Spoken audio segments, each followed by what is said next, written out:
America के राष्ट्रपति, उनके विदेश सचिव और इजरायल के प्रधानमंत्री बेंजामिन नेतन्याहू के हालिया बयानों में अगर कोई एक बात समान रूप से उभर कर सामने आती है तो वो ये है कि तीनों के कथन एक दूसरे से मेल नहीं खाते, बल्कि कई बार एक दूसरे का खंडन करते हुए दिखाई देते हैं, जिससे वैश्विक राजनीति में भ्रम, अनिश्चितता और भय का माहौल गहराता जा रहा है।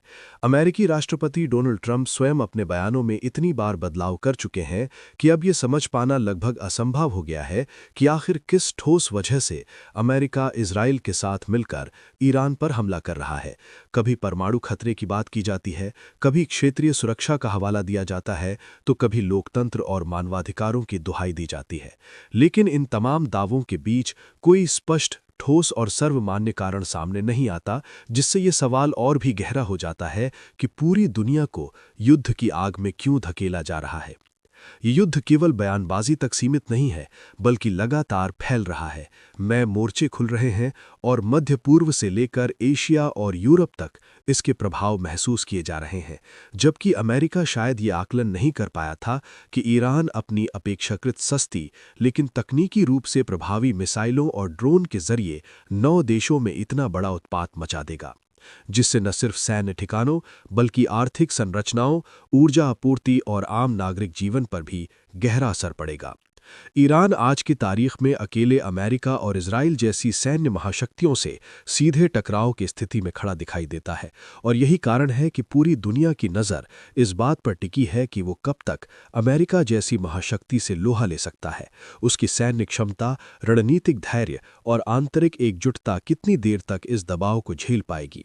लेकिन इन तमाम भू-राजनीतिक चर्चाओं, सैन्य विश्लेषणों और टीवी स्टूडियो की बहसों के बीच एक भयावह मानवीय सच्चाई लगभग पूरी तरह गायब कर दी गई है।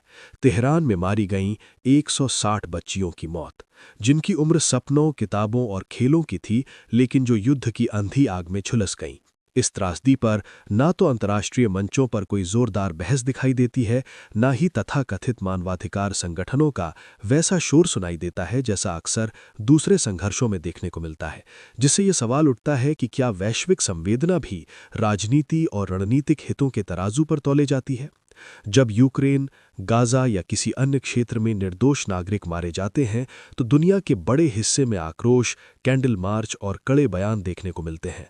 लेकिन तेहरान की बच्चियों की मौत मानो किसी अदृश्य फाइल में दफन कर दी गई है, क्योंकि ये कहानी उन शक्तियों के नैरेटिव में फिट नहीं बैठती जो इस युद्ध को जरूरी या न्यायसंगत बताने की कोशिश कर रही हैं।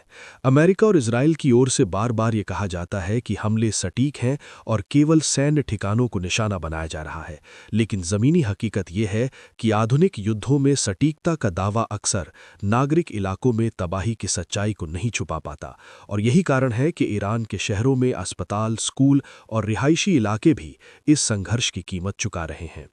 दूसरी ओर ईरान की रणनीति को केवल आक्रामकता के चश्मे से देखना भी तस्वीर का अधूरा पहलू है, क्योंकि तेहरान यह संदेश देने की कोशिश कर रहा है कि वो दबाव, प्रतिबंधों और सैन्य धमकियों के आगे झुकने वाला नहीं है, और उसकी सस्ती लेकिन प्रभावी सैन्य तकनीकें यह साबित कर रही हैं कि आधुनिक युद्ध केवल महंगे हथियारों से नहीं बल्कि रणनीति, नेटवर्क और मनोबल से भी लड़ा जाता है।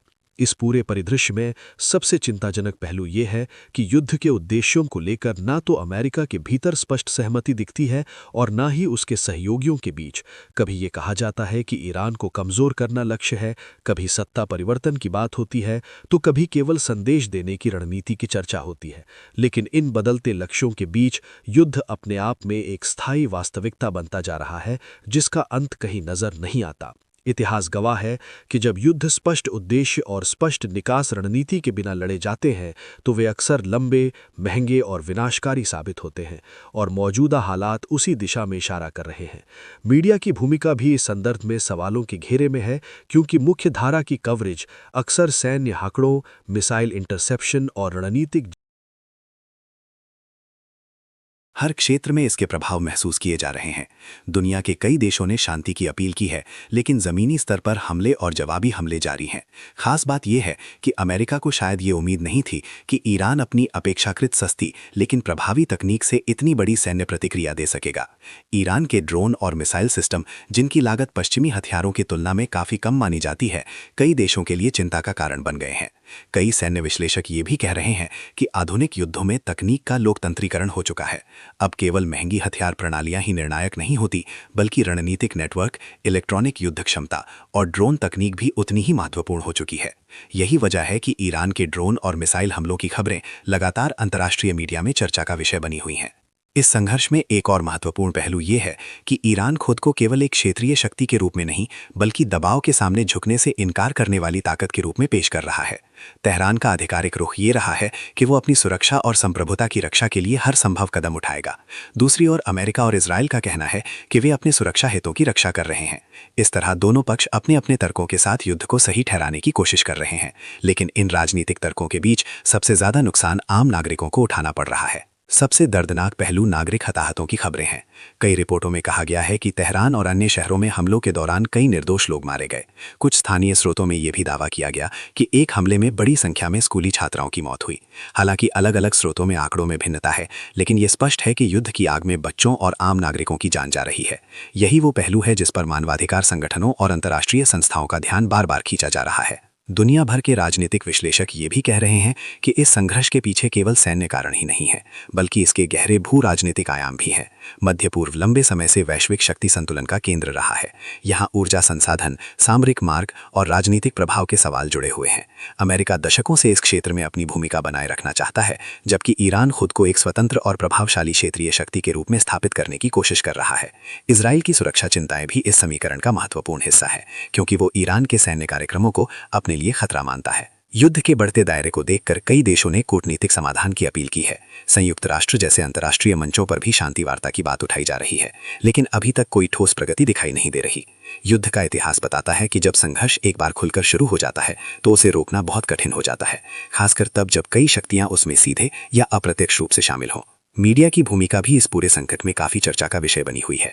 कई लोग मानते हैं कि वैश्विक मीडिया अक्सर सैन्य रणनीति, मिसाइल रक्षा प्रणाली या राजनीतिक बयानबाजी पर अधिक ध्यान देता है, जबकि युद्ध के मानवीय परिणामों पर अपेक्षाकृत कम चर्चा होती है। जब भी किसी बड़े शहर पर हमला होता है तो कुछ समय के लिए खबरें सुर्खियों में रहती हैं, लेकिन धीरे धीरे ध्यान फिर रणनीतिक विश्लेषण की ओर मुड़ जाता है। इस कारण नागरिक पीड़ा की कहानियां अक्सर पीछे छूट जाती हैं। इस संघर्ष का एक और महत्वपूर्ण पहलू ये है कि दुनिया में युद्ध को लेकर लोगों की धारणा बदल रही है। सोशल मीडिया और डिजिटल प्लेटफॉर्म के कारण अब हर घटना की तस्वीरें और वीडियो तुरंत वैश्विक दर्शकों तक पहुंच जाते हैं। इससे युद्ध के मानवीय पहलू अधिक स्पष्ट होकर सामने आते हैं, लेकिन साथ ही सूचना युद्ध और प्रचार का खतरा भी बढ़ जाता है। अलग अलग पक्ष अपने अपने नैरेटिव को मजबूत करने के लिए सूचनाओं का इस्तेमाल करते हैं, जिससे सच और प्रचार के बीच फर्क करना कभी कभी मुश्किल हो जाता है। राजनीतिक स्तर पर भी इस संघर्ष के दूरगामी परिणाम हो सकते हैं। अगर ये युद्ध लंबे समय तक चलता है तो इसका असर केवल मध्य पूर्व तक सीमित नहीं रहेगा।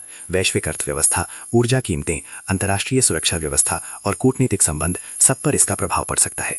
कई विशेषज्ञों को डर है कि अगर तनाव और बढ़ा तो ये संघर्ष बड़े क्षेत्रीय या वैश्विक टकराव का रूप भी ले सकता है। इन सब के बीच सबसे बड़ा सवाल वही है जो आम लोगों के मन में उठ रहा है: क्या ये युद्ध टाला जा सकता था, और अगर हाँ तो किस मोड़ पर इसे रोका जा सकता था?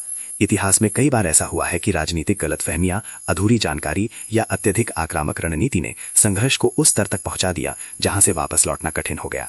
आज दुनिया जिस स्थिति में खड़ी है, वहां कूटनीति की भूमिका पहले से कहीं ज्यादा महत्वपूर्ण हो गई है। शांति वार्ता, अंतर्राष्ट्रीय मध्यस्थता और मानवीय सहायता, ये सभी कदम इस संकट को कम करने में मदद कर सकते हैं, लेकिन इसके लिए राजनीतिक इच्छा शक्ति और पारदर्शिता दोनों जरूरी हैं। अंततः ये संघर्ष केवल सैन्य शक्ति की परीक्षा नहीं है, बल्कि वैश्विक नैतिकता और मानवीय मूल्यों की भी परीक्षा है। जब किसी भी युद्ध में बच्चे, महिलाएं और आम नागरिक अपनी जान गंवाते हैं तो ये पूरी मानवता के लिए एक चेतावनी होती है कि राजनीतिक और सैन्य निर्णयों की कीमत कितनी भारी हो सकती है। इसलिए दुनिया की निगाहें केवल मिसाइलों और ड्रोन की क्षमता पर ही नहीं, बल्कि उन कूटनीतिक प्रयासों पर भी टिकी हैं जो इस आग को बुझा सकते हैं। अगर शांति का रास्ता जल्द नहीं खोजा गया तो ये संघर्ष आने वाले समय में और भी गंभीर रूप ले सकता है, और तब इसकी कीमत केवल एक क्षेत्र ही नहीं बल्कि पूरी दुनिया को चुकानी पड़ सकती है।